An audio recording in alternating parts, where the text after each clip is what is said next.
ಓಂ ಶ್ರೀ ಗುರು ಬಸವಲಿಂಗಾಯ ನಮಃ. ಬಸವಾದಿ ಪ್ರಮಥರನ್ನು ಭಕ್ತಿಯಿಂದ ಸ್ಮರಿಸಿ ಗ್ರಾಮದೈವ ಕಾಲಭೈರವನಾಥನಿಗೆ ಭಕ್ತಿಯ ನಮನಗಳನ್ನು ಸಮರ್ಪಿಸಿ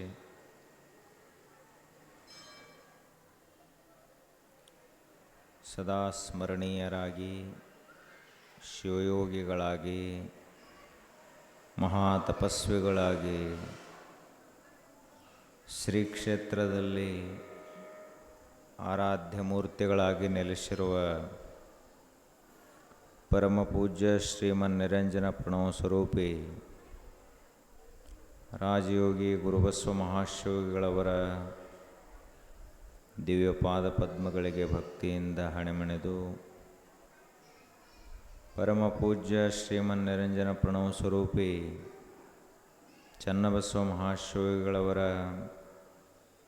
ದಿವ್ಯ ಗದ್ದುಗೆಗೂ ಭಕ್ತಿಯಿಂದ ನಮಸ್ಕರಿಸಿ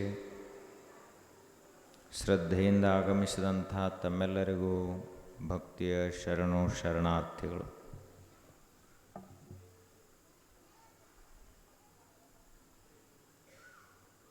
ವಿಶ್ವಕ್ಕೆ ಆಧಾರ ಧರ್ಮ. ಧರ್ಮವೇ ಇಡೀ ವಿಶ್ವದ ಮೂಲ. ದೇವರಂದ್ರೆ ಧರ್ಮದ ಸಮಗ್ರ ಪರಿಪೂರ್ಣವಾದಂಥ ರೂಪ. ನಾವು ಧರ್ಮವನ್ನು ಆಚರಿಸಬೇಕಾಗುತ್ತದೆ. ಸರ್ವಾಗಮಾನಾಂ ಆಚಾರಃ ಪ್ರಥಮಂ ಪರಿಕಲ್ಪತೆ. ಆಚಾರ ಪ್ರಭವೋ ಧರ್ಮೋ ಧರ್ಮಸ್ಯ ಪ್ರಭುರಚ್ಯುತಃ. ಇಡೀ ವಿಶ್ವದಲ್ಲಿರುವಂತಹ ಎಲ್ಲ ರೀತಿಯ ಆಚರಣೆಗಳಲ್ಲಿ ಸರ್ವಶ್ರೇಷ್ಠವಾದಂಥದ್ದೇ ಸದಾಚಾರ. ಸತ್ ಅಂದರೆ ಧರ್ಮ, ಸತ್ ಅಂದ್ರೆ ದೇವರು, ಸತ್ ಅಂದ್ರೆ ಶಾಶ್ವತ ತತ್ವ. ಅದನ್ನು ಯಾವ ಮನುಷ್ಯ ಆಚರಣೆಗೆ ತರ್ತಾನಲ್ಲ ಅವನೇ ಧರ್ಮವಂತ. ನಾವು ಎಷ್ಟು ತಿಳ್ಕೊಂಡದೇವು ಅನ್ನೋದಕ್ಕಿಂತಲೂ ಎಷ್ಟು ಆಚರಣೆಗೆ ತರ್ತೀವಿ ಅನ್ನೋದು ಬಹಳ ಮುಖ್ಯ. ಎಲ್ಲರಿಗೂ ಗೊತ್ತಿಲ್ಲಂತಲ್ಲ, ಆದರೆ ಆಚರಣೆಯಲ್ಲಿ ಎಷ್ಟು ಬಂದದ ಅನ್ನೋದು ಬಹಳ ಮುಖ್ಯ. ನುಡಿ ಮತ್ತು ನಡೆ ಇವೆರಡೂ ಒಂದಾದು ಅಂದ್ರೆ ಅವನೇ ಒಬ್ಬ ದೇವತಾ ಮನುಷ್ಯ, ಅವನೇ ಒಬ್ಬ ಸಿದ್ಧ ಪುರುಷ ಮಹಾತ್ಮ. ಆದ್ದರಿಂದ ಸರ್ವಾಗಮಾನಾಂ ಆಚಾರಃ ಪ್ರಥಮಂ ಪರಿಕಲ್ಪತೆ. ಆಚಾರ ಪ್ರಭವೋ ಧರ್ಮೋ ಧರ್ಮಸ್ಯ ಪ್ರಭುರಚ್ಯುತಃ. ಆಚಾರ ಇದು ಧರ್ಮದ ಆಧಾರಭೂತವಾದಂತಹ ಅಂಗ. ಈ ಧರ್ಮದ ಅಂತಿಮ ಹಂತ ಯಾರು, ಧರ್ಮಕ್ಕೆ ಒಡೆಯ ಯಾರು ಅಂತ ಕೇಳಿದರೆ ದೇವರು. ಇಂತಹ ಧರ್ಮವನ್ನು ನಾವು ಸರಿಯಾಗಿ ತಿಳ್ಕೋಬೇಕು. ಆ ಬಳಿಕ ಅದನ್ನು ಆಚರಿಸಲಿಕ್ಕೆ ಕಲಿಬೇಕು. ನಮಗೆ ಸಾಮಾನ್ಯವಾಗಿ ಸರಳ ಯಾವುದಿರ್ತೈತೆ ಅದನ್ನು ನಾವು ರೂಢಿ ಮಾಡ್ಕೋತೀವಿ, ಆಚರಣೆಗೆ ತರ್ತೀವಿ. ಆದರೆ ಯಾವುದು ಇದ್ದಂಗೆ ಇರ್ತೈತೆ ಅದನ್ನು ಆಚರಣೆಗೆ ತರೋ ಪ್ರಯತ್ನ ಮಾಡಂಗಿಲ್ಲ ನಾವು. ಈಗ ಸುಳ್ಳು ಹೇಳ್ತೀವಿ, ಸರಳ ಐತೆ ಅದು. ಸುಳ್ಳು ಹೇಳೋಕ್ಕೇನು ಭಾಳ ಗಟ್ಟಿ ಮನಸ್ಸು ನಾವು ಇರ್ಬೇಕಂತ ಹಿಂಗೇನಿಲ್ಲ. ಸುಳ್ಳು ಹೇಳಕ್ಕೆ ಭಾಳ ಕಲ್ತವ ಇರಬೇಕತ್ತಿಲ್ಲ, ಭಾರೀ ಕೆಲಸ ಮಾಡವ ಇರಬೇಕತ್ತಿಲ್ಲ, ಪ್ರಾಮಾಣಿಕ ಇರಬೇಕತ್ತಿಲ್ಲ. ಯಾವ ಒಬ್ಬ ಬುದ್ಧಿ ಇರಲಾರ್ದ ಮನುಷ್ಯ ಕೂಡ ಸುಳ್ಳು ಹೇಳಿಬಿಡ್ತಾನೆ ಅನಾಯಾಸವಾಗಿ. ಅದಕ್ಕೆ ಪರಿಶ್ರಮ ಬೇಕಾಗುವುದಿಲ್ಲ, ತಪಸ್ಸು ಬೇಕಾಗುವುದಿಲ್ಲ, ಅದಕ್ಕೆ ವಿವೇಚನಾ ಸಾಮರ್ಥ್ಯ ಬೇಕಾಗುವುದಿಲ್ಲ, ಸಾರಾಸಾರ ಜ್ಞಾನ ಬೇಕಾಗುವುದಿಲ್ಲ, ಸುಮ್ಮ ಹೇಳಿಬಿಡ್ತಾನೆ. ಆದ್ದರಿಂದ ನಮಗೆಲ್ಲರಿಗೂ ಸರಳ ನಮ್ಮ ಮೈ ಮೇಲೆ ಬರ್ತಿತ್ತು ಅಂದ್ರೆ ಸುಳ್ಳು ಹೇಳಿ ನಾವು ಪಾರಾಗಿ ಬಿಡ್ತೇವೆ. ಆದರೆ ಸತ್ಯವನ್ನು ಹಿಡ್ಕೊಂಡು ಹೋಗುವುದೇನೈತಲ್ಲ, ಇದು ಧರ್ಮ. ಮನುಷ್ಯರ ಸಂಖ್ಯೆ 700-800 ಕೋಟಿ ಇದ್ದರೂ ಕೂಡ ಧರ್ಮವಂತರು ಬಹಳ ಕಡಿಮೆ ಇರ್ತಾರೆ. ನಾವೆಲ್ಲ ಎಣಿಕೆಗೆ ಅಷ್ಟ, ಜನಗಣತಿ ಮಾಡ್ಲಕ್ಕೆ ಬರ್ತಾವೆ ನಾವು ಅಷ್ಟೆ. ಸರ್ಕಾರದ ದಾಖಲಾತಿ ಒಳಗೆ ಭಾರತ ದೇಶದ ಜನಸಂಖ್ಯೆ 150 ಕೋಟಿ, ಅಷ್ಟಕ್ಕನ ನಾವು ಉಪಯೋಗ ಬರೋರು.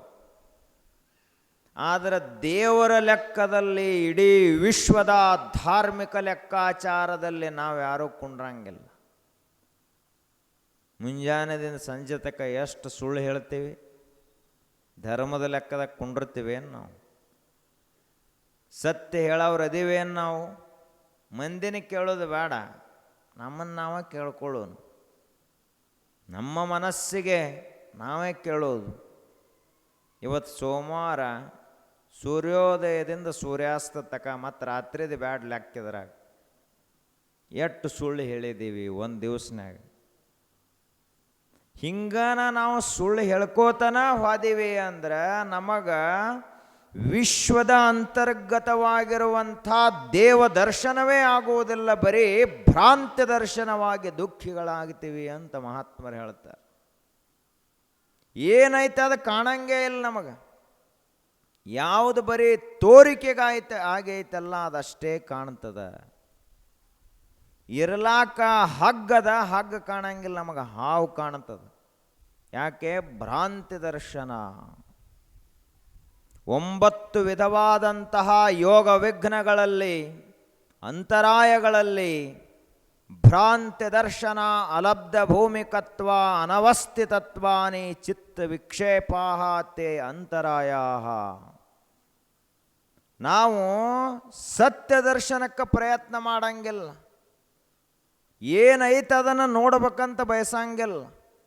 ಯಾವುದು ಸರಳವಾಗಿ ಪ್ರಯತ್ನ ಇರಲಾರದ ಪುಕ್ಕಟೆಯಾಗಿ ಸಿಗುತ್ತೈತಲ್ಲ ಅದಕ್ಕೆ ಪ್ರಯತ್ನ ಮಾಡುತ್ತೀವಿ. ಆದ್ದರಿಂದ ಧರ್ಮದ ಒಂದು ಗೆರೆ ಏನದ, ಧರ್ಮದ ಒಂದು ವಿಶ್ವದ ಆಧಾರಭೂತವಾದಂಥ ನಿಯಮ ಏನದಲ್ಲ, ಅದನ್ನು ಪಾಲಿಸುವಲ್ಲಿ ಸರ್ವಮಾನವರು ಕೂಡ ಸೋತು ಬಿಡ್ತಾರೆ. ಆದ್ದರಿಂದಲೇ ಲಕ್ಷಕ್ಕೊಬ್ಬ ಭಕ್ತ, ಕೋಟಿಗೊಬ್ಬ ಶರಣ. ಯಾಕೆ ಅಂದ್ರೆ ಧರ್ಮವನ್ನು ಪಾಲಿಸಲಿಕ್ಕಾಗುವುದಿಲ್ಲ. ಯಾರು ಪಾಲಿಸ್ತಾರಲ್ಲ ಅವರು ದೇವರೇ ಆಗಿ ಹೋಗ್ತಾರ, ಅವರು ಮನುಷ್ಯರಾಗಿ ಉಳಿಯುವುದಿಲ್ಲ. ನಾವು ಮನುಷ್ಯರು ಅಂದ್ರೇನು, ದ್ವಂದ್ವಾತ್ಮಕವಾದಂಥ ಬುದ್ಧಿ ನಮಗಿರುತ್ತದೆ. ಮರ್ತ್ಯಲೋಕವಾಸಿಗಳು ನಾವೆಲ್ಲರೂ ಹುಟ್ಟು ಸಾವಿನ ಭಯದಲ್ಲಿ ಬದುಕುವಂಥವರು, ಸದಾ ಕಾಲದಲ್ಲಿಯೂ ಸುಖ ದುಃಖಗಳಲ್ಲಿ ಮುಳುಗಿ ಏಳುವಂಥವರು, ಮಾನ ಅಪಮಾನಗಳಿಂದ ಬೆಂದು ಹೋಗುವಂಥವರು. ಆದ್ದರಿಂದ ಮನುಷ್ಯನೇ, ನೀನು ಈ ದ್ವಂದ್ವರೂಪ ಪ್ರಪಂಚವನ್ನು ದಾಟಿ ಹೋಗಬೇಕಂದ್ರೆ ಒಂದೇ ಒಂದು ಮಾರ್ಗ, ಅದು ಸತ್ಯ ಮತ್ತು ಧರ್ಮದ ಮಾರ್ಗ. ಅದನ್ನು ನೀನು ಹಿಡದೆ ಅಂದ್ರೆ ಈ ಜಗತ್ತನ್ನು ದಾಟಿ ಹೋಗ್ತಿ. ತರತಿ ಶೋಕಂ ಆತ್ಮವಿತ್. ಯಾವ ಮನುಷ್ಯ ಧರ್ಮವನ್ನು ತಿಳ್ಕೋತಾನ, ಆತ್ಮವನ್ನು ತಿಳ್ಕೋತಾನ, ಅವ ಜಗತ್ತನ್ನೂ ದಾಟಿ ಹೋಗ್ತಾನ, ದುಃಖವನ್ನೂ ದಾಟಿ ಹೋಗ್ತಾನೆ. ಹೀಗಾಗಿ ಧರ್ಮ ಏನದ ಇದನ್ನು ನಾವು ಸರಿಯಾಗಿ ತಿಳ್ಕೋಬೇಕು. ಇಡೀ ಜೀವಮಾನದ ಅವಧಿಯಲ್ಲಿ ಧರ್ಮ ಅನ್ನುವಂಥ 2 ಅಕ್ಷರವನ್ನು ತಿಳ್ಕೊಳ್ಳಿಕ್ಕಾಗುವುದಿಲ್ಲ. ಯಾಕೆ ಅಂದ್ರೆ ಧರ್ಮ ಅಂದ್ರನ ಇಡೀ ವಿಶ್ವದ ಜ್ಞಾನ. ಇಡೀ ವಿಶ್ವ ಯಾವ ತತ್ವದ ಮೇಲೆ ಕೆಲಸ ಮಾಡ್ತದ ಅಂದ್ರೆ ಧರ್ಮ ತತ್ವದ ಮೇಲೆ ಕೆಲಸ ಮಾಡ್ತದೆ. ಧರ್ಮ ಅಂದರೆ ಏನಪ್ಪ? ಹಿಂದೂ, ಮುಸಲ್ಮಾನ್, ಕ್ರೈಸ್ತ, ಪಾರಸಿ, ಜೈನ, ಬೌದ್ಧ ಇವು ನಿಜವಾದ ಧರ್ಮಗಳಲ್ಲ. ಧರ್ಮ ಅಂದರೆ ಇಡೀ ವಿಶ್ವವನ್ನು ಯಾವುದು ಪಾಲನಾ ಪೋಷಣ ಮಾಡ್ತದಲ್ಲ ಅದಕ್ಕೆ ವಿಶ್ವಧರ್ಮ ಅಂತ ಕರೀತಾರೆ. ಅದೂ ನಿಜವಾದ ಧರ್ಮ. ಸೂರ್ಯ ಹಿಂದೂ ಅದಾನೋ, ಮುಸಲ್ಮಾನ್ ಅದಾನೋ, ಏನು ಕ್ರಿಸ್ತರ ಪೈಕಿ ಅದಾನೋ, ಬೌದ್ಧ ಅದಾನೋ, ಜೈನ್ ಅದಾನೋ, ಪಾರ್ಸಿ ಅದಾನೋ? ಯಾರದಾರ ಸೂರ್ಯ? ಯಾರದಾರು? ಗಾಳೇನ ಹಿಂದೂಗಳ ಪೈಕಿ ಐತೋ, ಏನು ಕ್ರೈಸ್ತರ ಪೈಕಿ ಐತೋ? ಇಲ್ಲಪ್ಪ, ಅಮೇರಿಕಾದಾಗ ಗಾಳಿ ಬೇರೆ ಬೀಸ್ತೈತಿ, ಭಾರತದಾಗ ಒಂಥರ ಗಾಳಿ ಐತೈತಿ, ಹಿಂಗೇನ್ರಿ ಐತೆ? ಭಾರತದಾನ ಗಾಳಿ ನೀರಿದ್ದಂಗೆ ಐತಿ, ಅಮೇರಿಕಾದಾನ ಗಾಳಿ ಐತೈತಿ, ಹಿಂಗರೇ ಏನ್ರಿ? ಇಲ್ಲ, ಭಾರತದಾಗ ನಾವು ಗೋಧಿ ಬೀಜ ಹಿಂಗೆ ಬಿತ್ತಿದೀವಿ ಅಂದ್ರೆ ಅದು ನೆಲದಾಗ ಹೊಕ್ಕತ್, ಕೆಳಗೆ ಗಡ್ಡೆ ಆಕತ್ತೈತೆ. ಅಮೇರಿಕಾದಾಗ ಅಟ್ಟ ಮ್ಯಾಲ ಬರ್ತೈತಿ, ಹಿಂಗೇನ್ರಿ? ಇಲ್ಲ, ಅಲ್ಲಿ ಮಳೆ ಆಕತಿ, ಇಲ್ಲಿ ಮಳೆ ಆಗಂಗಿಲ್ಲ, ಹಿಂಗರೇ ಅದ. ಇಡೀ ವಿಶ್ವದಲ್ಲಿ ಎಲ್ಲೇ ಹೋದರೂ ಕೂಡ ನಿಸರ್ಗ ಏನು ತತ್ವದ ಮ್ಯಾಲ ನಡೆದೈತಲ್ಲ ಅದನ್ನು ಬಿಟ್ಟು ಕೊಡಂಗಿಲ್ಲ. ಅದು ಅದೇ ತತ್ವದ ಮ್ಯಾಲನೇ ವಿಶ್ವದ ಯಂತ್ರ ನಡೀತಾ ಇರ್ತದೆ. ಅದಕ್ಕೆ ಭೇದ ಭಾವ ಅನ್ನುವಂಥದ್ದಿಲ್ಲ. ಅದಕ್ಕೆ ನಾವು ಅದಿವಂತ ಸಹಿತ ಗೊತ್ತಿಲ್ಲ. ಅಂತಹ ಒಂದು ವಿಶ್ವದ ಆಧಾರಭೂತವಾದಂತಹ ತತ್ವ ಯಾವುದು ಅಂದ್ರೆ ಧರ್ಮ. ಇಡೀ ವಿಶ್ವ ಒಂದೇ ಒಂದು ತತ್ವದ ಮೇಲೆ ನಿಂತದ, ಅದು ಧರ್ಮ ತತ್ವ. ಇದನ್ನು ಒಂದನ್ನೇ ನಾವು ತಿಳ್ಕೊಂಡ್ರೂ ಸಾಕು, ಜಗತ್ತನ್ನು ತಿಳ್ಕೊಂಡಂಗಾಗ್ತದ, ದೇವರನ್ನೂ ತಿಳ್ಕೊಂಡಂಗಾಗ್ತದ, ನಮ್ಮನ್ನೂ ನಾವು ತಿಳ್ಕೊಂಡಾಗ್ತದ. ಇವೇ ಮೂರು ತಿಳ್ಕೊಳ್ಳೋಕ್ಕಿರುವಂಥವು. ಫಿಲಾಸಫಿ, ತತ್ವಶಾಸ್ತ್ರ ಹುಟ್ಟಿದ್ದೇ ಇವು ಮೂರನ್ನು ತಿಳ್ಕೊಳ್ಳೋ ಸಲುವಾಗಿ. ಜಗತ್ತು, ಜೀವ, ಈಶ್ವರ, ಇವು ಮೂರನ್ನು ತಿಳ್ಕೊಳ್ಳೋ ಸಲುವಾಗಿ ಸಾಂಖ್ಯ ದರ್ಶನ, ಯೋಗ ದರ್ಶನ, ನ್ಯಾಯ ದರ್ಶನ, ಮೀಮಾಂಸಾ ದರ್ಶನ, ವೇದಾಂತ ದರ್ಶನ, ವೈಶೇಷಿಕಾದಿ 6 ದರ್ಶನಗಳು ಹುಟ್ಟಿದು. ಎದಕ್ಕೆ ಅಂದರೆ ಇವ ಮೂರು ತಿಳ್ಕೊಳ್ಳೋ ಸಲುವಾಗಿ. ಉಪನಿಷತ್ತು ಹೇಳಿದ್ದು ಇವ ಮೂರರ ಕುರಿತಾಗಿ. ಅದೇ ರೀತಿಯಾಗಿ ಯೋಗಶಾಸ್ತ್ರ ಹೇಳಿದ್ದು ಕೂಡ ಇವೇ ಮೂರರ ವಿಚಾರವಾಗಿ. ನಾವು ನ್ಯಾಯಶಾಸ್ತ್ರವನ್ನು ಅಭ್ಯಾಸ ಮಾಡಿದರೂ ಇದೇ ಮೂರರ ಕುರಿತಾಗಿ. ವೈಶೇಷಿಕ ದರ್ಶನವನ್ನು ಅಭ್ಯಾಸ ಮಾಡಿದರೂ ಇದೇ ಮೂರರ ಕುರಿತಾಗಿ. ಹೀಗಾಗಿ ಒಟ್ಟಿನಲ್ಲಿ ಜಗತ್ತಿನಲ್ಲಿರುವಂಥ ಎಲ್ಲ ಶಾಸ್ತ್ರಗಳು, ಎಲ್ಲ ದರ್ಶನಗಳು, ಎಲ್ಲ ಮಹಾತ್ಮರು, ಎಲ್ಲ ವಿಜ್ಞಾನಿಗಳು ಎಲ್ಲರೂ ವಿಚಾರ ಮಾಡಿದ್ದೇನು? ಒಂದು, ಈ ಜಗತ್ತಂದರೆ ಏನಪ್ಪ ಅಂತ ವಿಚಾರ ಮಾಡ್ತಾರೆ. ಎರಡನೆಯದಾಗಿ ಜೀವ ಅಂದರೆ ಯಾರು, ನಾ ಯಾರು ಅಂತ ಇದನ್ನು ವಿಚಾರ ಮಾಡ್ತಾರೆ. ಮೂರನೆಯದಾಗಿ ಇದೆಲ್ಲ ಯಾವುದೋ ಒಂದು ಅಗೋಚರ ಶಕ್ತಿಯ ಮೇಲೆ ಈ ವಿಶ್ವ ನಡೆದದ, ಇದನ್ನು ಸೃಷ್ಟಿ ಮಾಡಿದವ ಒಬ್ಬ ಯಾರೋ ಇರಬೇಕು, ಅಥವಾ ಯಾವುದೋ ಒಂದು ಶಕ್ತಿ ಇರಬೇಕು. ಅದು ಯಾವುದು ಅಂತ ವಿಚಾರ ಮಾಡ್ತಾರಲ್ಲ, ಅದು ಈಶ್ವರ. ಹೀಗ ನಾವು ಎಷ್ಟೇ ಚಿಂತನೆ ಮಾಡಲಿ, ಎಷ್ಟೇ ತಿಳ್ಕೊಳ್ಳಿ, ಏನೇ ಮಾಡಲಿ, ಅದೆಲ್ಲವೂ ಧರ್ಮ ಅನ್ನುವಂಥ 2 ಅಕ್ಷರದ ಮರ್ಮ. ನಮ್ಮ 100 ವರ್ಷದ ಆಯುಷ್ಯವನ್ನು ಇದಕ್ಕೆ ನಾವು ಖರ್ಚು ಮಾಡಿದ್ರೂ ಕಡಿಮೆನೇ ಅದು. ಹಾಗಾದ್ರೆ ಸರಳವಾದ ಅರ್ಥದಲ್ಲಿ ಧರ್ಮ ಅಂದರೆ ಏನು? ಧರ್ಮ ಅಂದ್ರೆ ಇದ್ದದ್ದನ್ನು ಇದ್ದಕ್ಕಿದ್ದಂಗೆ ತಿಳ್ಕೊಳ್ಳೋದಕ್ಕೆ ಧರ್ಮ ಅಂತ ಕರೀತಾರೆ. ನಾವು ಹೆಂಗೆ ತಿಳ್ಕೊತೀವಿ? ಇದ್ದದ್ದನ್ನು ಇದ್ದಕ್ಕಿದ್ದಂಗೆ ತಿಳ್ಕೊಳ್ಳಂಗಿಲ್ಲ ನಾವು. ಇರ್ತೈತೆ ಒಂದು, ತಿಳ್ಕೊಳ್ಳೋದು ಒಂದು. ಅದರಾಗ ನಮ್ಮ ಬಾಯಲ್ಲಿ ಸಿಕ್ತು ಅಂದ್ರೆ ಇಲ್ಲಿ ಮಠದಾಗ ಹೇಳಿ ಕಳಿಸೋದ್ರೊಳಗಾಗಿ ಅಗಶ್ಯಾಗ ಹೋಗಿ ಬೇರೆನಾಗಿರ್ತೈತೆ. ಅದು ಸತ್ಯನ ಗೊತ್ತಿಲ್ಲಲ್ಲ ನಮಗೆ. ಏನು ಬದಲು ಮಾಡೋ ಕಲಾ ಒಂದೇ ಗೊತ್ತದ ನಮಗೆ. ಅದಕ್ಕೆ ಬಣ್ಣ ಹಚ್ಚಿ ಸುಳ್ಳು ಮಾಡಿ ಅದನ್ನು ಒಂದು ಕಡ್ಡೆದನ ಗುಡ್ಡೆ ಹೆಂಗೆ ಮಾಡೋದು ಅಂತ ಕಲಿಯುಗದ ಮನುಷ್ಯರನ್ನು ನೋಡಿ ಕಲಿಬೇಕು. ಕಡ್ಡೆದ್ದದನ್ನು ಗುಡ್ಡ ಮಾಡವ್ರು ಇವರು. ಇದ್ದದ್ದನ್ನು ಇದ್ದಕ್ಕಿದ್ದಂಗೆ ಹೇಳೋರು ಅಲ್ಲ, ತಿಳ್ಕೊಳ್ಳೋರು ಅಲ್ಲ. ಧರ್ಮ ಅಂದರೆ ಏನಪ್ಪ? ಇದ್ದದ್ದನ್ನು ಇದ್ದಕ್ಕಿದ್ದಂಗೆ ತಿಳ್ಕೊಳ್ಳೋದಕ್ಕೆ ಧರ್ಮ ಅಂತ ಕರೀತಾರೆ. ದೇವರು ಹೆಂಗದಾನ? ದೇವರು ಇದ್ದಂಗೆ ಅದಾನ. ದೇವರ ನಾವು ತಿಳ್ಕೊಂಡಂಗಿಲ್ಲ. ಅದಕ್ಕೆ ನಮಗೆ ದೇವರು ಭೇಟಿ ಆಗುವಲ್ಲ. ದೇವ್ರು ಯಾಕೆ ಭೇಟಿ ಆಗುವಲ್ಲಪ್ಪ? ನಮ್ಮ ದೇವ್ರನೇ ಬೇರೆ ಬೇರೆ ಅದಾವು. ನಮ್ಮ ದೇವರ ಗುಡಿಯಾಗದಾವು, ಗುಡಿ ಹೊರಗಿಲ್ಲ. ಗುಡಿ ಹಿಂದಿನ ಬಾಜು ಬಂದು ತುಡುಗು ಮಾಡ್ತಾನವ. ಮತ್ತು ಗುಡಿ ಕಂಪೌಂಡ್ ದಾಟದ ಅಂದ್ರೆ ಸುಳ್ಳು ಹೇಳ್ತಾನ. ಈ ಗುಡಿಯಾಗದನಪ್ಪ, ಈಗೇನು ಮಾಡಂಗಿಲ್ಲ. ಅಂದ್ರೆ ದೇವ್ರಂದ್ರೆ ಗುಡಿಯಾಗ ಅಟ್ಟ ಅದಾನಂತ ಅವನ ಪಾಲಿಗೆ. ಇಲ್ಲಪ್ಪ ಇವತ್ತು ಅಮಾವಾಸ್ಯೆ ಐತಿ, ಇವತ್ತು ನಾವು ಸುಳ್ಳೋದು ಏನು ಹೇಳಂಗಿಲ್ಲ. ಇವತ್ತು ಅಮಾವಾಸ್ಯೆ ಪಾಲಿಸ್ತೀವಿ. ಅಮಾವಾಸ್ಯೆ ಆದ ಮರು ದಿವಸ ಮತ್ತೆ ಏನು ಬೇಕಾದ ಹೇಳ್ರು ನಡಿತೈತಿ. ಅಮಾವಾಸ್ಯೆ ದಿವಸ ಇಲ್ಲ, ಹುಣ್ಣಿಮೆ ದಿವಸ ಇಲ್ಲ, ಏಕಾದಶಿ ಉಪವಾಸ ಐತಿ. ಇವತ್ತೇನಿಲ್ಲ, ಇವತ್ತು ಉಪವಾಸ. ಏನು ನೀರು ಸಹಿತ ಕುಡಿಯಂಗಿಲ್ಲ, ನಿರಾಹಾರ. ಮರು ದಿವಸ 4 ಕಿಲೋ ಊಟ ಮಾಡ್ತಾನೆ. ನಮ್ಮ ನೈಮಿತ್ತಿಕವಾಗಿ ಅದಾವ, ನಿತ್ಯವಾಗಿ ಇಲ್ಲ. ಮತ್ತು ಯಾವುದೇ ಹಂಗೈತ್ಲ ಹಂಗೆ ತಿಳ್ಕೊಳಕ್ಕೆ ನಾವು ಪ್ರಯತ್ನ ಮಾಡಂಗಿಲ್ಲ. ಮನೆ ದೇವರತ್ತು ಬೇರೆ ಅದಾವ, ಊರು ದೇವರು ಬೇರೆ, ಕುಲದೇವರು ಬೇರೆ, ಆ ಬಳಿಕ ಒಂದೊಂದು ರಾಜ್ಯಕ್ಕೆ ದೇವರು ಬೇರೆ ಅದಾವ. ಭಾರತ ದೇಶದಾನ ದೇವರು ಬೇರೆ, ಆಫ್ರಿಕಾದಾಗ ಹೋದ್ರೆ ಅಲ್ಲಿ ದೇವರು ಬೇರೆ, ಅಮೇರಿಕಾದಾಗ ಬೇರೆ. ಹಿಂಗೆ ಎಲ್ಲ ದೇವರನ್ನು ಬೇರೆ ಬೇರೆ ಬೇರೆ ಅಂತ ನಾವು ತಿಳ್ಕೊಂಡಿದ್ದೀವಿ. ಆದ್ರೆ ಮೂಲತಃ ಇರುವಂಥ ದೇವತತ್ವ ಒಂದೇ ಐತಿ ಹೊರತು ಎರಡನ್ನುವಂಥದ್ದೇ ಇಲ್ಲ. ಇದು ಋಷಿಗಳಿಗೆ ಕಂಡಂತಹ ದೇವರಿದು. ಅದ ಖರೆ ದೇವರು. ಏಕೋ ದೇವ ಸರ್ವಭೂತೇಷು ಗೂಢ. ದೇವರು ಒಬ್ಬನ ಅದಾನ, ಇಬ್ಬರಿಲ್ಲ. ಬಸವಣ್ಣವರು ಅದನ್ನೇ ಹೇಳಿದರು. ದೇವನೊಬ್ಬ ನಾಮ ಹಲವು, ದೇವರು ಒಬ್ಬ ಅದಾನ, ಹೆಸರು ಹಲವು ಅದಾವು. ಆಗ ಋಷಿಗಳು ಅದನ್ನೇ ಹೇಳಿದರು, ದೇವರು ಒಬ್ಬನ. ದೇವರು ಜರ್ ಇಬ್ಬರು ಇದ್ದರು ಅಂದ್ರೆ ನಮಗತ್ಲೆ ಅವರು ಮನೆ ಒಡೆದು 2 ಮಾಡಿದಂಗೆ ಜಗತ್ತು ಒಡೆದು 2 ಮಾಡ್ತಿದ್ರು. ಅವರು ನಮ್ಮಂಗನ.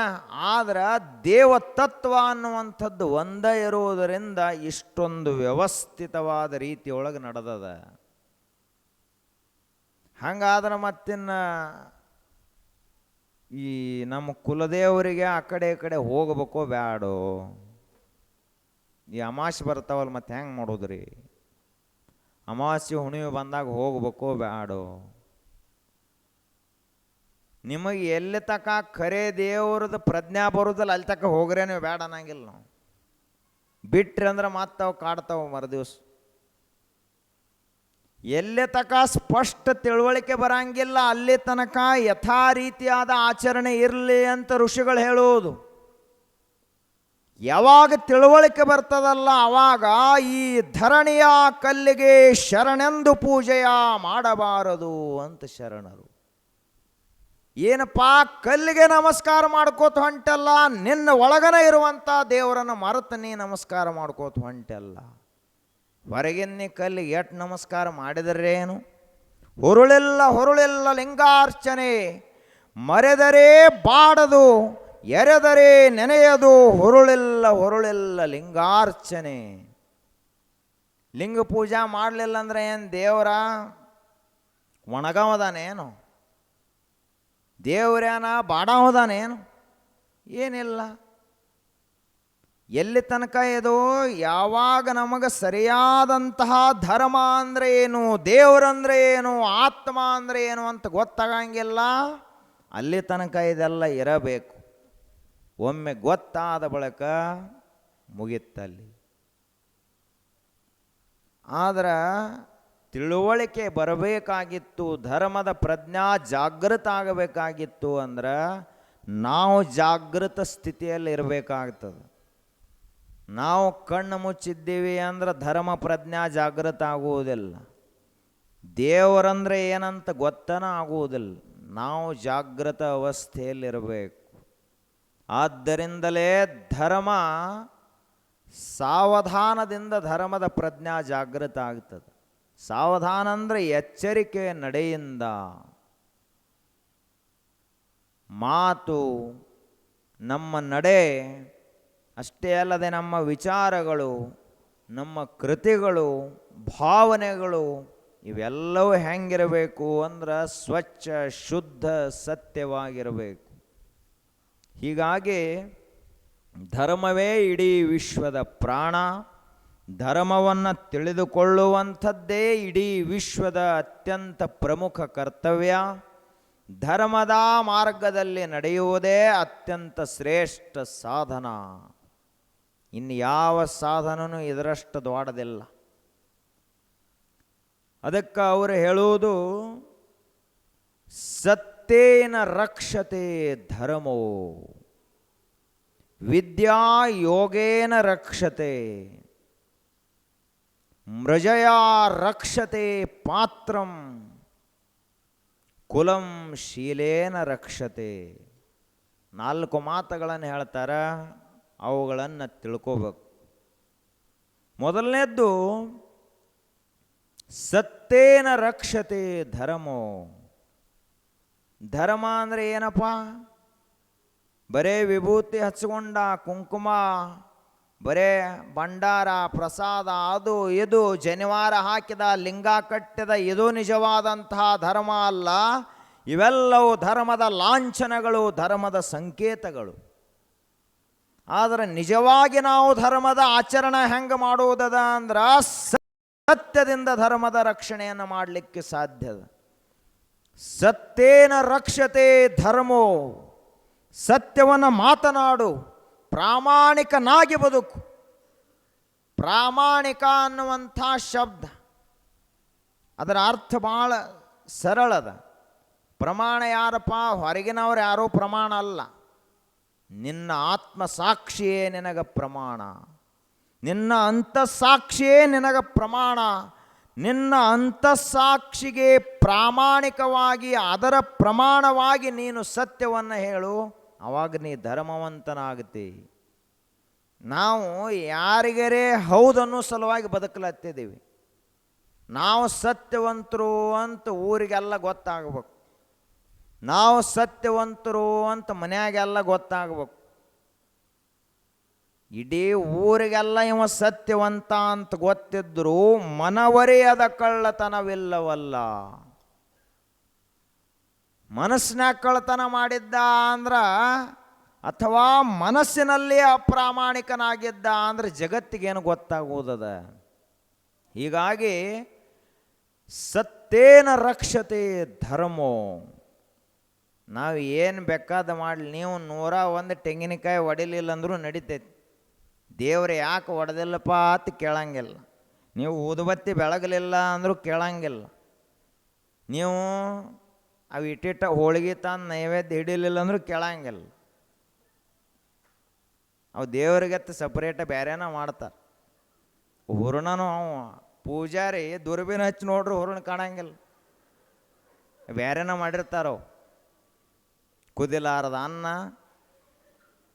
ಎಟ್ಟು ಹುಳಿ ಸಾರ, ದೇವರಿಗೆ ಪಿತ್ತಕ್ಕತ್ತಿಂದ ಪೂಜಾರಿಗೆ ಕೂತ್ತಕ್ಕತಿ. ನಾವು ಇದನ್ನೇನೋ ಮಾಡಲಿಲ್ಲ ಅಂದ್ರೆ ದೇವರು ಯಾಕೆ ಬಂದಿಲ್ಲಪ್ಪ ಅಂತ ಕೇಳಂಗಿಲ್ಲ ನಮ್ಮನ. ಆದ್ರೆ ನಮ್ಮ ಅಂತಃಸಾಕ್ಷಿಯತ್ ಒಂದೈತಿ, ಅದಕ್ಕೆ ನಾವು ಅಪ್ರಾಮಾಣಿಕರಾಗಿದ್ದೀವಿ ಅಂದ್ರೆ ನಮ್ಮನ್ನ ದೇವರು ಮೆಚ್ಚಂಗನ ಇಲ್ಲ.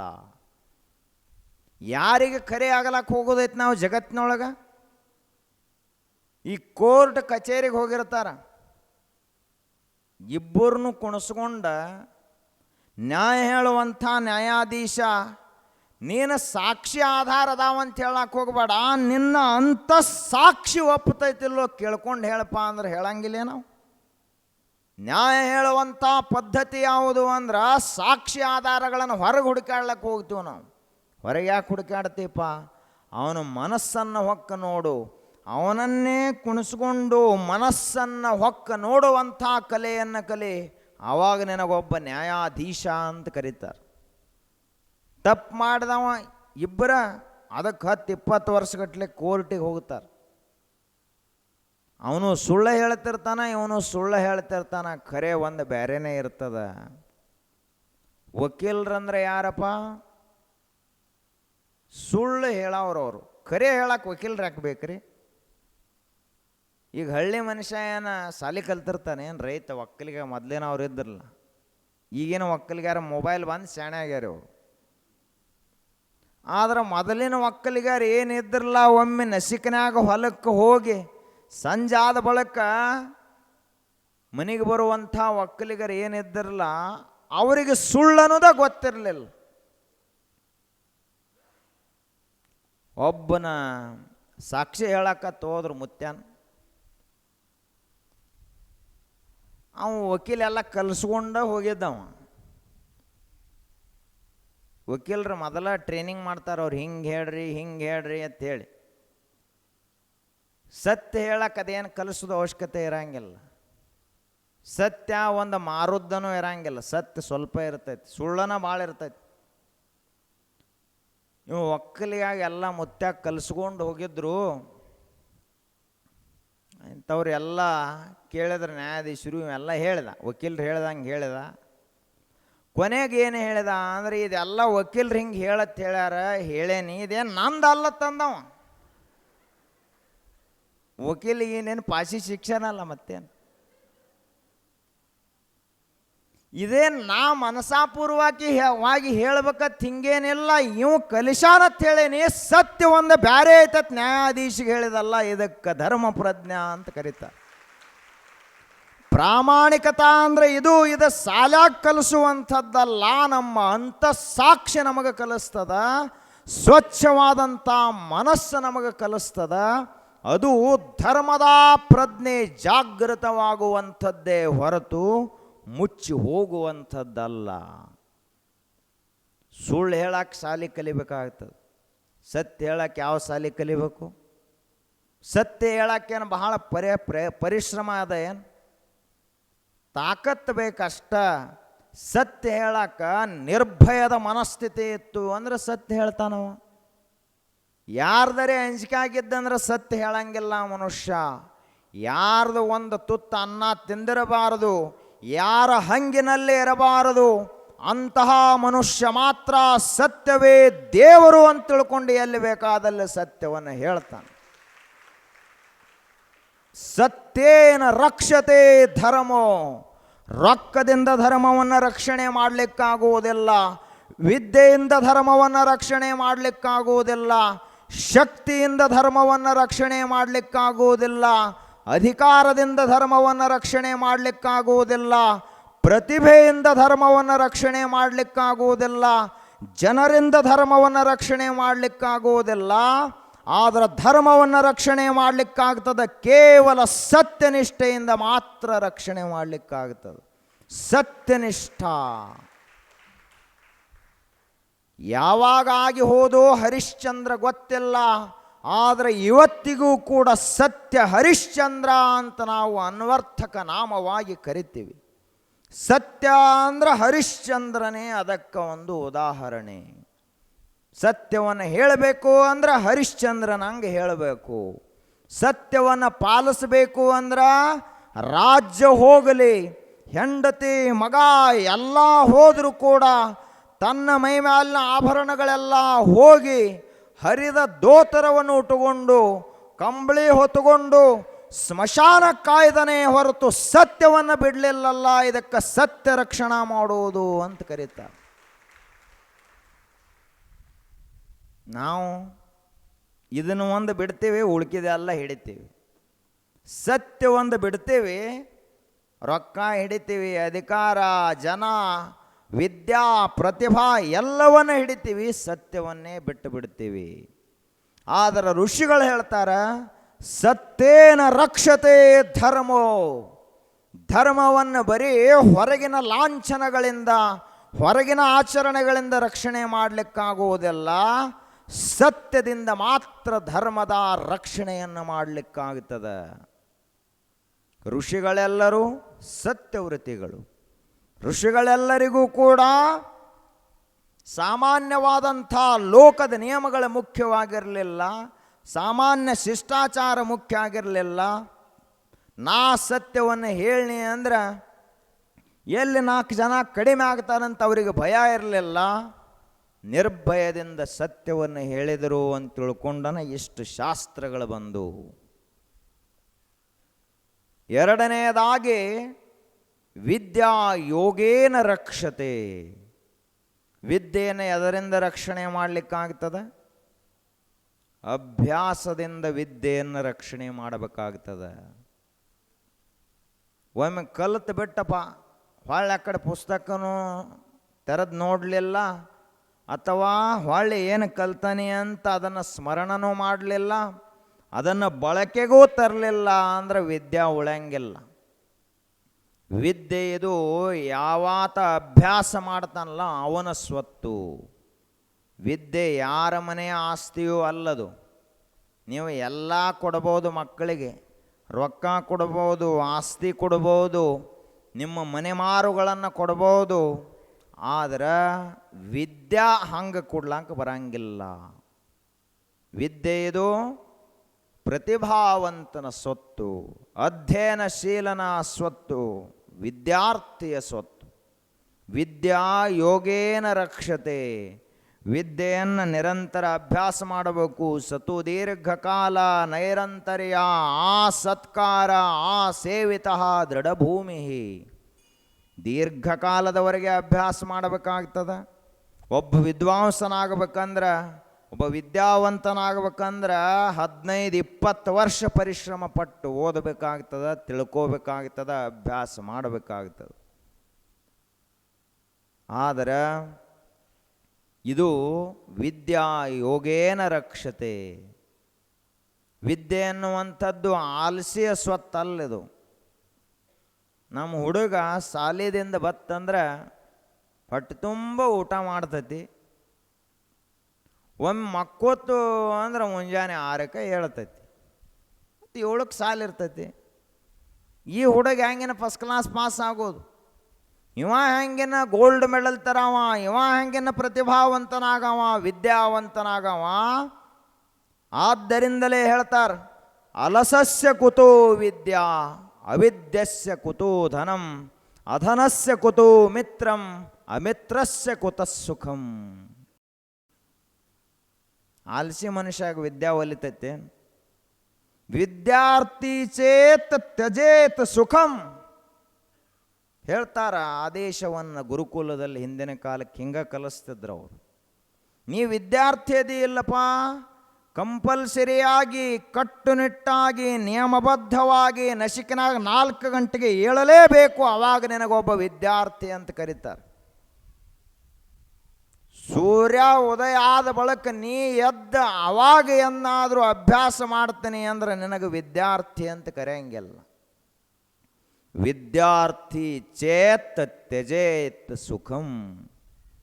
ಸುಖ ಇದ್ದಲ್ಲಿ ವಿದ್ಯೆ ಇರಂಗಿಲ್ಲ, ವಿದ್ಯೆ ಇದ್ದಲ್ಲಿ ಸುಖ ಇರಂಗಿಲ್ಲ. ಶಾಂತಿ ಸಮಾಧಾನಗಳು ಸಿಗಬೇಕಾಗಿತ್ತು ಅಂದ್ರೆ, ಒಂದು ದೊಡ್ಡ ಸ್ಥಾನ ಸಿಗಬೇಕಾಗಿತ್ತು ಅಂದ್ರೆ ತ್ಯಾಗ ಮಾಡಬೇಕಾಗ್ತದ, ತಪಸ್ಸನ್ನು ಮಾಡಬೇಕಾಗ್ತದ, ಕಠಿಣ ಪರಿಶ್ರಮವನ್ನು ಮಾಡಬೇಕಾಗ್ತದೆ. ಡಾಕ್ಟರ್ BR ಅಂಬೇಡ್ಕರ್ 18 ತಾಸು ಅಭ್ಯಾಸ ಮಾಡ್ತಾ ಇದ್ದ ಮನುಷ್ಯ. 18 ತಾಸು. ದಿವಸಕ್ಕೆ 8 ತಾಸು ಅದಾವು? 24 ತಾಸು. ಅದರಾಗ 5 ತಾಸು ವಿಶ್ರಾಂತಿಗೆ, ಉಳಿದು 1 ತಾಸು ಉಳುಕಿದ ಕೆಲಸಗಳಿಗೆ 18 ತಾಸು ಅಭ್ಯಾಸ ಮಾಡ್ತಾ ಇದ್ದ. ನಾವು 18 ತಾಸು ನಿದ್ದೆ ಮಾಡ್ತೀವಿ, ಉಳ್ಕಿದ ಸಮಯದಾಗ ಅವ್ರದಟ್ಟು ಇವ್ರದಟ್ಟು ಮಾತಾಡಿ ಇನ್ನೇನು ಉಳಿತಂದ್ರೆ ನೋಡೋದು ಮುಂದೆ. ನಮಗೆ ಜ್ಞಾನದ ಆಸಕ್ತಿ ಇಲ್ಲ. ಆದರೆ ಇಲ್ಲಿ ಋಷಿಗಳು ಹೇಳುವುದು ವಿದ್ಯಾ ಯೋಗೇನ ರಕ್ಷತೆ. ಜ್ಞಾನ ಅನ್ನುವಂಥದ್ದು ನಿರಂತರ ಅಭ್ಯಾಸದಿಂದ ಮಾತ್ರ ನಮಗೆ ಬರ್ತದೆ. ಮುಂದೆ ಹೇಳ್ತಾರ, ಮೃಜಯ ರಕ್ಷತೆ ಪಾತ್ರಂ. ಈಗ ತಾಮ್ರ ಕೊಡ, ಕಂಚಿನ ಕೊಡ, ಹಿತ್ತಾಳೆ ಕೊಡಗಳು ಅವೇನು ನಿಮ್ಮ ಮನ್ಯಾಗಿದ್ದು ಅಂದ್ರೆ ಹೋಗಿ ನೋಡ್ರಿ, ಅವು ಮ್ಯಾಲೆ ಇಟ್ಟಿರ್ತೀರಿ. ಅದಕ್ಕೆ ಕಂಚಿನ ಕೊಡ ತಾಮ್ರ ಕೊಡ ತ್ಯಾರೆ ಕರೀತಾರ, ಅದನ್ನು ನೋಡ್ರಿ ಹೆಂಗಾಗಿರ್ತಾವೆ. ಮ್ಯಾಲೆ ಇಟ್ಟು ಬಿಟ್ಟಿರ್ತೀರಿ, ಕರ್ರಗಾಗಿ ಬಿಟ್ಟಿರ್ತಾವೆ. ಅದಕ್ಕೆ ಯಾರು ಕಂಚಿನ ಕೊಡ ಅನ್ನಬೇಕು, ಅದಕ್ಕೆ ಯಾರು ತಾಮ್ರದ ಕೊಡ ಅನ್ನಬೇಕು. ಆದ್ರೆ ಅದಕ್ಕನ ಮೃಜಯ ರಕ್ಷತೆ ಪಾತ್ರಂ, ಸ್ವಲ್ಪ ಮಣ್ಣ ಸ್ವಲ್ಪ ಲಿಂಬಿ ಹುಳಿ ಹಚ್ಚಿ ಅದನ್ನು ಸ್ವಚ್ಛ ಬೆಳಗಿದ್ರಿ ಅಂದ್ರೆ ಬಂಗಾರಕ್ಕಿಂತ ಹೆಚ್ಚಿಗೆ ಹೊಳಿತೈತಲ್ಲ, ಅದಕ್ಕೆ ತಾಮ್ರ ಪಾತ್ರೆ ಕಂಚಿನ ಪಾತ್ರೆ ಅಂತ ಕರೀತಾರೆ. ಹೊಳಿತಾವು, ನಿಮ್ಮ ಕೈ ಹತ್ತಬೇಕು ಅದಕ್ಕೆ. ಆದ್ರೆ ಜರ್ ನೀವು ಆಲಸಿ ಇದ್ರಿ ಅಂದ್ರೆ ಅವು ಹಂಗೆ ಇರ್ತಾವೆ. ಏನು ಮದುವೆಯಾಗ ಆಯೇರಿ ಅಂತ ಕೊಟ್ಟು ಬಿಡ್ತಾರಲ್ಲ, ಅವು ಕೊಟ್ಟಿರ್ತಾರೆ ಇರ್ಲತ್ತೇಳಿ. ನಮ್ಮ ಮಗಳು ನಾಳೆ ಯಾವುದೋ ಕಾಲಕ್ಕೆ ತಾಮ್ರದ ಹಂಡೆದ ನೀರು ಕುಡಿಬೇಕು ಅಂತ ಅವ್ವ ಅಪ್ಪ ಕೊಟ್ಟಿರ್ತಾವೆ. ಇವರು ಸಾಯೋ ತಕ ಪ್ಲಾಸ್ಟಿಕ್ ಕೊಡದಾಗ ನೀರು ಕುಡಿತಾರೆ. ಅದು ನೋಡಂಗೆ ಎಲ್ಲ ಕಡೆ ತಾಮ್ರದ ಹಂಡೆ ಅದು ಅದಾವ ನೀವು ಮನ್ಯಾಗ. ಇನ್ನು ಹೋಗಿ ಹುಡುಕಾಡಬೇಕು. ಯಾವಾಗಲೂ ತಾಮ್ರದ ಪಾತ್ರೆಯಲ್ಲಿ ನೀವು ನೀರು ಕುಡಿದ್ರಿ ಅಂದರೆ ನಿಮ್ಮ ಶರೀರದಲ್ಲಿ ಎಷ್ಟೋ ರೋಗಗಳು ಬರಂಗಿಲ್ಲ. ಅಂತಹ ಸಾಮರ್ಥ್ಯ ತಾಮ್ರದಲ್ಲಿ ಅದ. ಆದರೆ ನಮಗದು ಗೊತ್ತಿಲ್ಲ. ರಾತ್ರಿ ತಾಮ್ರದ ಪಾತ್ರೆಯಲ್ಲಿ ನೀರಿಡೋದು, ಮುಂಜಾನೆ ಎದ್ದು ಆ ನೀರು ಕುಡಿಬೇಕು, ಭಾಳ ಚಲೋ ಆರೋಗ್ಯಕ್ಕೆ. ನಮಗೆಲ್ಲ ಅಲ್ಯೂಮಿನಿಯಂ ಪಾತ್ರೆಗಳು, ಅದರಾಗ ಕುದಿಸಿ ಜರ್ ನೀವು ಊಟ ಮಾಡಿದ್ರಿ ಅಂದ್ರೆ ಕ್ಯಾನ್ಸರ್ ನಾಳೆ ಬರೋದಿಂದ ಬರ್ತೈತಿ. ಅಲ್ಯೂಮಿನಿಯಂ ಪಾತ್ರೆ. ನಮ್ಮ ದೇಶದಲ್ಲಿದ್ದಂಥ ಅತ್ಯಂತ ಶಕ್ತಿಯುತವಾದಂತಹ ಪೈಲ್ವಾನರು, ಮೊದಲೆಲ್ಲ ಬ್ರಿಟಿಷರು ಜೈಲಿಗೆ ಹಾಕ್ತಿದ್ರಲ್ಲ ನಮ್ಮವ್ರನ್ನೆಲ್ಲ ಸ್ವಾತಂತ್ರ್ಯ ಹೋರಾಟದಲ್ಲಿ. ಇವರು ಆ ಜೈಲಿನಲ್ಲಿ ನಾವು ಕಂಬಿಗಳಿದ್ದು ಅವುಗಳನ್ನು ಹಿಂಗೆ ಮಡ್ಸವ್ರಿ. ಅವರು ಆಟ ತಾಕತ್ತಿತ್ತು ನಮ್ಮ ದೇಶದವ್ರಿಗೆ. ದಿನ ತಾಲೀಮ್ ಮಾಡೋರು, ದಿನ ಹಾಲು ಕುಡಿಯೋರು, ತುಪ್ಪ ತಿನ್ನೋರು. ಇವ್ರ ತಾಕತ್ತು ಹೆಂಗೆ ಕಡಿಮೆ ಮಾಡುವುದು ಅಂತ ಬ್ರಿಟಿಷರು ವಿಚಾರ ಮಾಡಿದರು. ಮಾಡಿ ಏನು ಮಾಡಿದರು ಅಂದ್ರೆ ಅಲ್ಯೂಮಿನಿಯಂ ತಂದರು. ಜೈಲ್ನಾಗ ಅಲ್ಯೂಮಿನಿಯಂ ಪಾತ್ರೆಗಳಲ್ಲಿ ಅನ್ನ ಸಾರ ಕುದಿಸಿ ಇವ್ರಿಗೆ ಉಣಿಸ್ಲಾಕ ಚಾಲೂ ಮಾಡಿದರು. ಇವ್ರು ಅಲ್ಲಿ ಇಲ್ಲಿ ಬಂದೈತೆ ಅಂದ್ರೆ ಈ ಕಡೆ ತಿರುಗಿ ನಿಂದ್ರಲಾತ್ತಿವ್ರು, ಅಂಜಲಾತ್. ಅಟ್ಟ ಧೈರ್ಯವಂತರಾದರು. ತಾಕತ್ತನ್ನೋದೇ ಹೋಯಿತು. ಇದನ್ನು ಮಾಡಿದವರು ಯಾರು? ಬ್ರಿಟಿಷರು. ನಮಗೇನೋ ಒಂದು ಚಟ ಎರಡು ಚಟ ಕಲಿಸಿ ಹೋಗಿಲ್ಲ ಬ್ರಿಟಿಷರು. ಚಟ ಕಲಿಸಿದವರು ಅವರ, ಈ ಅಲ್ಯೂಮಿನಿಯಂ ಬಾಂಡೆದಾಗ ಉಣೋದು ಕಲಿಸಿದವರು ಅವರ. ನೀವು ಅವು ಮನೆ ಮಾರ್ಕೋತ ಬರ್ತಾರಲ್ಲ, ಕೂದಲ ಕೊಡ್ರಿ ನಮಗೆ, ಅವು ಹಳೆ ಪ್ಲಾಸ್ಟಿಕ್ ಕೊಡ್ರಿ, ನಿಮಗೆ ನಾವು ಪಾತ್ರೆ ಕೊಡ್ತೀವಿ ಅಂತ. ಯಾರು ತೊಗೊಳಕ್ಕೆ ಪುಕಟ ಕೊಟ್ಟರು ತೊಗೊಳಕ್ಕೆ ಹೋಗಬೇಡ್ರಿ ಅಲ್ಯೂಮಿನಿಯಂ ಬಾಂಡೆಗಳನ್ನು. ಯಾಕೆ ಅಂದ್ರೆ ಅದರಿಂದ ನಮ್ಮ ಹಿಂದೂಸ್ತಾನದ ಶಕ್ತಿಯೇ ನಷ್ಟವಾಗಿ ಹೋಗುತ್ತದೆ. ಮಕ್ಕಳು ಬೆಳಿಬೇಕೋ ಬೇಡ, ಬರೇ ಬೆಳೆದ್ರೆ ಉಪಯೋಗದ ಏನೋ, ತಾಕತ್ವಾನ ಹುಡುಗರು ಬೇಕೋ ಬೇಡ. ಆರೋಗ್ಯವಂತ ಮಕ್ಕಳು ಹುಟ್ಟಬೇಕಂದ್ರೆ, ಆರೋಗ್ಯವಂತರಾಗಿ ಅವ್ರು 100 ವರ್ಷ ಬಾಳಬೇಕಂದ್ರೆ, ಶಕ್ತಿಯುತರಾಗಿರಬೇಕು ಅಂದ್ರೆ ನಮ್ಮ ಪುರಾತನವಾದಂಥ ಏನು ಲೋಹಶಾಸ್ತ್ರ ಅದಲ್ಲ, ಆ ಲೋಹಗಳಲ್ಲೇ ನಾವು ಅಡಿಗೆ ಮಾಡಬೇಕು, ಅದನ್ನೇ ಬಳಸಬೇಕು. ಆದರೆ ಇವತ್ತು ನಮಗೆ ಅದರ ಪರಿವೇ ಇಲ್ಲ. ಎಲ್ಲ ಕಡೆ ಪ್ಲಾಸ್ಟಿಕ್, ಆ ಬಳಿಕ ಅಲ್ಯೂಮಿನಿಯಂ. ಆದರೆ ಇಲ್ಲಿ ಋಷಿಗಳು ಹೇಳುವುದು ಮೃಜಯಾ ರಕ್ಷತೆ ಪಾತ್ರಂ. ನಿಮ್ಮ ಪಾತ್ರೆಗಳಿದ್ದು ಅಂದ್ರೆ, ತುಸು ಧೂಳದು ತಿಂದಿದ್ದು ಅಂದ್ರೆ ಹೋಗಿ ಬೆಳಗ್ರಿ ಅಂತ ಹೇಳ್ತಾರೆ ಅವರು. ಯಾರು ಬೆಳಗಬೇಕು? ಜರ್ ಇವರು ಕುಡ್ದದು ಮನೆಗೆ ಬಂದ್ರಂದ್ರೆ ಎಲ್ಲ ಮನ್ಯಾನ ಸಾಮಾನು ಹೊರಗೆ ಬೆಳಗ್ಗೆ ತೊಗೊಂಬ ಅಂತ ಹೇಳೋದು ಇವ್ರಿಗೆ. ಅಲ್ಲಿ ತಕ್ಕ ಒಳಗೆ ಕರ್ಕೊಬೇಡ್ರಿ, ತಾನೇ ಬೆಳಗ್ಗೆ ತರ್ತಾರೆ ಅವ್ರು. ಹೆಂಗೋ ಮ್ಯಾಳ ನಿಷೇಧಾಗ ಇರ್ತೈತಿ. ತುಸು ಸಾಬಣ ಪುಡಿ, ತುಸು ಲಿಂಬೆ, ಆ ಬಳಿಕ ಪೀತಾಂಬರ ಎಲ್ಲ ಹೊರಗೆ ಇಟ್ಬಿಡೋದು. ಬೆಳತಾನೆ ಎಟ್ಟು ಬೆಳಗ್ತಾನೆ ಆ ಬಳಿಕ ಮುಂಜಾನೆ ತೊಳೆದೊಳಗೆ ತರ್ಕೊಂಬರ್ಲಾಕ ಬರ್ತೈತಿ. ಆದ್ರೆ ಮನೆ ಅಂದ್ರೆ ಸ್ವಚ್ಛವಾಗಿರಬೇಕು, ಪಾತ್ರೆಗಳಂದ್ರೆ ಸ್ವಚ್ಛವಾಗಿರಬೇಕು. ಅವಾಗ ಅದಕ್ಕೆ ಪಾತ್ರೆಗಳು ಅಂತ ಕರೀತಾರೆ. ಮೃಜಯಾ ರಕ್ಷತೆ ಪಾತ್ರಂ. ಇನ್ನು ಕೊನೆಯದಾಗಿ ಹೇಳ್ತಾರೆ, ಕುಲಂ ಶೀಲೇನ ರಕ್ಷತೆ. ನಮ್ಮದು ಬಹಳ ದೊಡ್ಡ ಕುಲ, ಅಂಥ ಕುಲ ಇಂಥ ಕುಲ ಅಂತ ಹೇಳ್ತಾರಲ್ಲ. ಕುಲ ಅಂದ್ರೆ ಅದರ ರಕ್ಷಣೆ ಆಗಬೇಕು. ಕುಲ ಅಂದರೆ ಏನಪ್ಪ? ನಿಮ್ಮ ಮನೆತನದ ಒಂದು ಹೆಸರು ಉಳಿಬೇಕಂದ್ರೆ ಎದರ ಮೇಲಿಂದ ಉಳಿತದ? ನಿಮ್ಮ ಮನೆತನದ ಹೆಸರ ರೊಕ್ಕದ ಮೇಲಿನಿಂದ ಉಳಿಯಂಗಿಲ್ಲ, ವಿದ್ಯಾದ ಮೇಲಿನಿಂದ ಉಳಿಯಂಗಿಲ್ಲ, ಅಧಿಕಾರದ ಮೇಲಿನಿಂದ ಉಳಿಯಂಗಿಲ್ಲ. ನಿಮ್ಮ ಮನೆಯಲ್ಲಿ ಎಷ್ಟು ಜನ ಚಾರಿತ್ರ್ಯವಂತರದಾರಲ್ಲ ಅದರ ಮೇಲಿನಿಂದ ನಿಮ್ಮ ಕುಲದ ಕೀರ್ತಿ ಬೆಳಗುತ್ತದ ಅಂತ ಋಷಿಗಳು. ಕುಲಂ ಶೀಲೇನ ರಕ್ಷತೆ. ಸತ್ಯವಾನ ಸಾವಿತ್ರಿ ಅವರೇನು ಶ್ರೀಮಂತರ ನೆನೆಸ್ತೀವೇನು ನಾವು? ಅವರೇನ ಬಹಳ ವಿದ್ಯಾವಂತರಿದ್ರು ಅಂತ ನೆನೆಸ್ತೀವೇನು? ಆದರೆ ಅವರಲ್ಲಿ ಸತ್ಯನಿಷ್ಠೆ ಇತ್ತು ಮತ್ತು ಶೀಲ ಇತ್ತು ಅಂತ ಅವರನ್ನು ನಾವು ಇವತ್ತಿಗೂ ನೆನೆಸ್ತೀವಿ. ಸೀತಾದೇವಿಯನ್ನು ಯಾಕೆ ನೆನೆಸ್ತೀವಿ ಅಂದ್ರೆ ಅಗ್ನಿ ಪರೀಕ್ಷೆಯಲ್ಲಿ ಕೂಡ ಆ ಹೆಣ್ಮಗಳು ಸೋಲಲಿಲ್ಲ, ಅಗ್ನಿಯೇ ಸೋತಿತು ಹೊರತು ಸೀತಾದೇವಿ ಸೋಲಲಿಲ್ಲ. ಪರೀಕ್ಷೆಯಲ್ಲಿ ಅಗ್ನಿದೇವ ಸೋತ, ಸೀತಾದೇವಿ ಸೋಲಲಿಲ್ಲ. ಅಗ್ನಿ ಸಹಿತ ಸುಡಲಿಲ್ಲ ಅಂದ್ರೆ ಪಾತಿವೃತ್ಯದ ಶಕ್ತಿ ಅಷ್ಟಿರಬಾರದು. ಇದಕ್ಕೇನಂತಾರ? ಕುಲಂ ಶೀಲೇನ ರಕ್ಷತೆ. ನಿಮ್ಮ ಕುಲ ಎಂಥದ್ದಪ್ಪ ಅಂದ್ರೆ ಚಾರಿತ್ರ್ಯವಂತರ ಕುಲ ಅಂದ್ರೆ ಅದಕ್ಕೆ ಬಹಳ ಕೆಮ್ಮತ್ತು ಜಗತ್ತಿನೊಳಗೆ. ಶೀಲವಂತರ ಕುಲ ನಮ್ಮದು ಅಂದ್ರೆ ಆ ಕುಲಕ್ಕೊಂದು ಬೆಲೆ, ಆ ಮನೆತನಕ್ಕೊಂದು ಬೆಲೆ. ಆದ್ರೆ ಚಾರಿತ್ರ್ಯಹೀನ ವ್ಯಕ್ತಿಗಳು, ಶೀಲಭ್ರಷ್ಟ ವ್ಯಕ್ತಿಗಳಿದ್ರು ಅಂದ್ರೆ ಆ ಮನೆತನ ತಗೊಂಡೇನು ಮಾಡೋದದ? ಭಾಳ ದೊಡ್ಡ ಮನೆತನಪ್ಪ ಅದು, ಆದ್ರೆ ಅಲ್ಲಿ ಯಾರೂ ಶೀಲವಂತರಿಲ್ಲ ಅಂದ್ರೆ ಆ ಮನೆತನಕ್ಕೆ ಯಾವುದೇ ಕಿಮ್ಮತ್ತು ಇಡೀ ಜಗತ್ತಿನಲ್ಲಿ ಇಲ್ಲ. ಕುಲಂ ಶೀಲೇನ ರಕ್ಷತೆ. ನಿಮ್ಮ ಇಡೀ ಕುಲದ ಮಾನ ಮರ್ಯಾದೆಗಳ ನಿಂತಿರುವುದು ಶೀಲದ ಮೇಲೆ.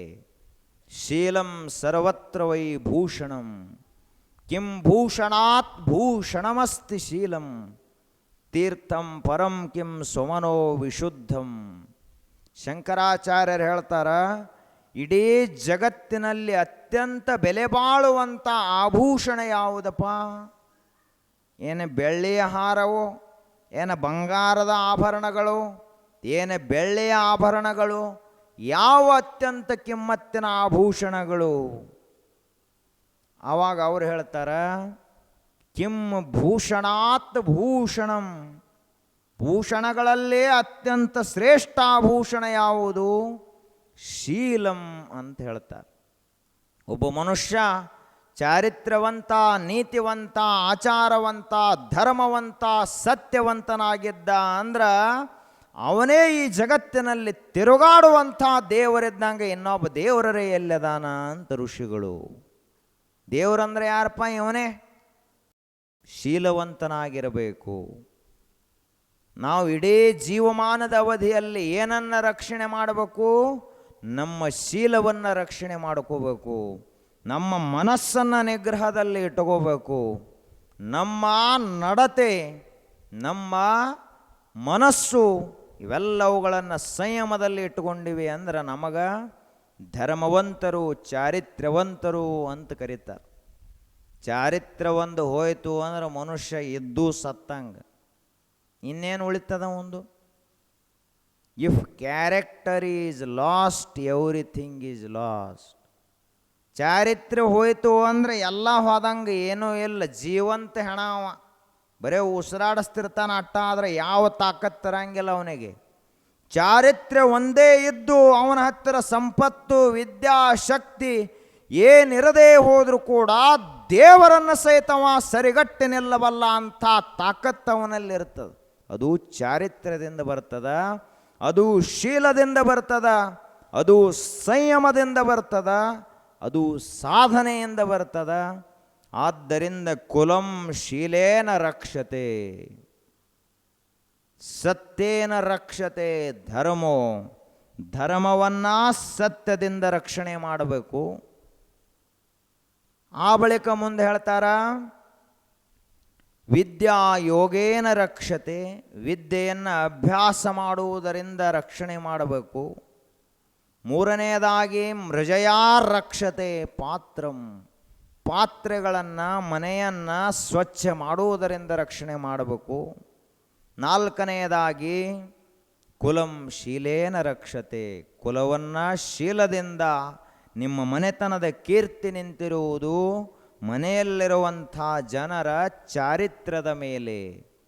ಆದ್ದರಿಂದ ನಿಮ್ಮ ಮನೆತನದಗಳ ಕೀರ್ತಿಯನ್ನು ಶೀಲದ ಮೇಲೆ ರಕ್ಷಣೆ ಮಾಡಬೇಕು ಅಂತ 4 ಮಾತುಗಳನ್ನು ಋಷಿಗಳು ಹೇಳಿದರು.